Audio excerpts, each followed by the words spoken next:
ഇന്ത്യയുടെ തെക്കേയറ്റത്ത് ആധിപത്യം ഉറപ്പിക്കുക എന്നത് 2014 ശേഷം BJPയുടെ അജണ്ടയായിരുന്നു. 2019 ലോക്സഭാ തെരഞ്ഞെടുപ്പിന് ശേഷം അത് പ്രധാന അജണ്ടയായി പരിണമിച്ചു. 2024 ലോക്സഭാ തെരഞ്ഞെടുപ്പിൽ ഒരുപാട് പ്രയത്നിച്ചുവെങ്കിലും ലക്ഷ്യത്തിലേക്ക് കടന്നില്ല.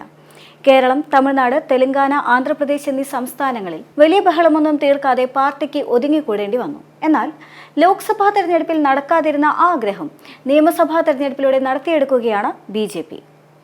ബീഹാർ, തമിഴ്നാട്, കേരളം തുടങ്ങിയ സംസ്ഥാനങ്ങളിലെ നിയമസഭാ തെരഞ്ഞെടുപ്പുകൾ അടുത്തിരിക്കുകയാണ്. വോട്ട് നില ഉയർത്തി സീറ്റ് വർദ്ധിപ്പിക്കുകയാണ് ലക്ഷ്യം.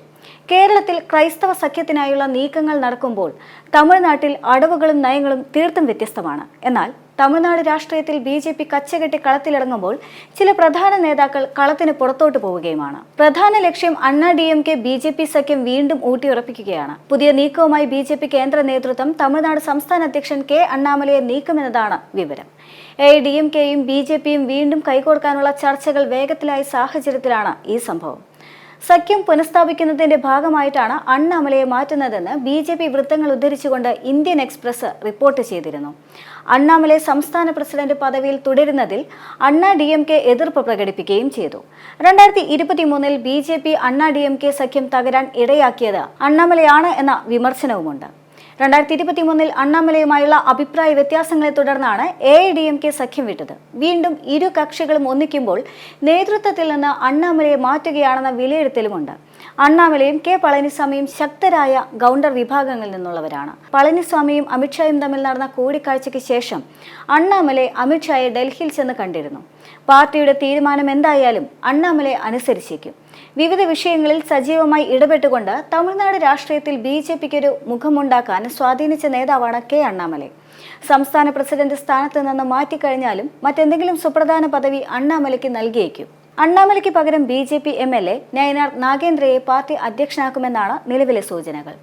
തിരുനെൽവേലിയിൽ നിന്നുള്ള ജനപ്രിയ നേതാവായ നയനാർ നാഗേന്ദ്രൻ നേരത്തെ AIADMK നേതാവായിരുന്നു. നിർണായക സ്വാധീനമുള്ള തേവർ വിഭാഗത്തിൽ നിന്നുള്ള വ്യക്തിയാണ് അദ്ദേഹം. ജയലളിതയുടെ കീഴിൽ AIADMKയിൽ വലിയ സ്വാധീനമുള്ള ജാതി വിഭാഗമായിരുന്നു തേവർ. ജയലളിതയുടെ സഹചാരിയായിരുന്ന ശശികലയും ഈ വിഭാഗത്തിൽ നിന്നുള്ള വ്യക്തി തന്നെയായിരുന്നു. എന്നാൽ അണ്ണാമലയെ മാറ്റുന്നതിന് പിന്നിൽ ജാതി സമവാക്യങ്ങളാണെന്ന സൂചനയും ഇതോടെ പുറത്തു വരുന്നുണ്ട്. 2026 സംസ്ഥാന തെരഞ്ഞെടുപ്പിൽ പാർട്ടികൾ ഒരുമിച്ച് മത്സരിച്ചു കഴിഞ്ഞാൽ BJPയുടെയും AIADMKയുടെയും മുഖം ഒരു ഗൗണ്ടർ സമുദായമായി മാറുമോ എന്ന ആശങ്കയാണ് അതിൽ പ്രധാനം.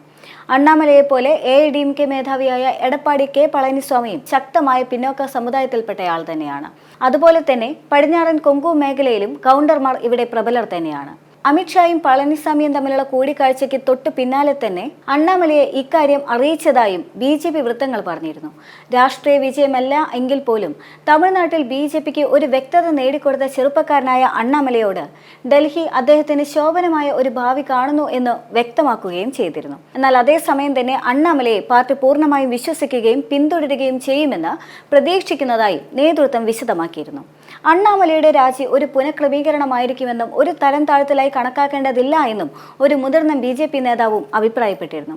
പടിഞ്ഞാറൻ തമിഴ്നാടിനുമപ്പുറം തങ്ങളുടെ സ്വാധീനം ശക്തിപ്പെടുത്താൻ BJP ആഗ്രഹിക്കുന്നതായും നാഗേന്ദ്രനെ പോലെ ഒരു തേവർ നേതാവിനെ കൊണ്ടുവരുന്നത് തെക്കൻ ജില്ലകളിലും അതിനുമപ്പുറവും സ്വാധീനം വികസിപ്പിക്കാൻ സഹായിക്കുമെന്നതും വാദങ്ങൾ ഉയർന്നിരുന്നതാണ്. അവിടെ AIADMK BJP സഖ്യത്തിന് DMKയുടെ ശക്തി കേന്ദ്രത്തെ നേരിടുക എന്ന അധിക ബാധ്യതയുമുണ്ട്. ഷായുടെ സോഷ്യൽ എഞ്ചിനീയറിംഗ് തന്ത്രങ്ങൾ ശ്രദ്ധേയമായ പുരോഗതി കൈവരിച്ചതായി BJP കേന്ദ്രങ്ങൾ ഇതിനെ മുൻനിർത്തി വ്യക്തമാക്കുകയും ചെയ്തിരുന്നു. തെക്കൻ മേഖലയിലെ 60 സീറ്റുകളിൽ AIADMKയേക്കാൾ കൂടുതൽ സ്വാധീനം BJPക്ക് ഉണ്ടെന്നും അതേസമയം തന്നെ പടിഞ്ഞാറൻ മേഖലയിലെ 54 സീറ്റുകളിൽ ഏറെ നിർണായകമായ ഇടങ്ങളിൽ ദ്രാവിഡ പാർട്ടിക്ക് BJPയെ അവഗണിക്കാൻ കഴിയില്ല എന്നും അണ്ണാമല തന്നെ കൂട്ടിച്ചേർത്തിരുന്നതാണ്. ഇത്തരത്തിലുള്ള ജാതി സമവാക്യങ്ങൾ ചേർത്ത് വായിക്കുമ്പോൾ തമിഴ്നാട്ടിൽ സാമുദായിക വോട്ടിനായുള്ള BJP നീക്കമായി മാത്രമേ സംഭവത്തെ വിലയിരുത്താനാകൂ.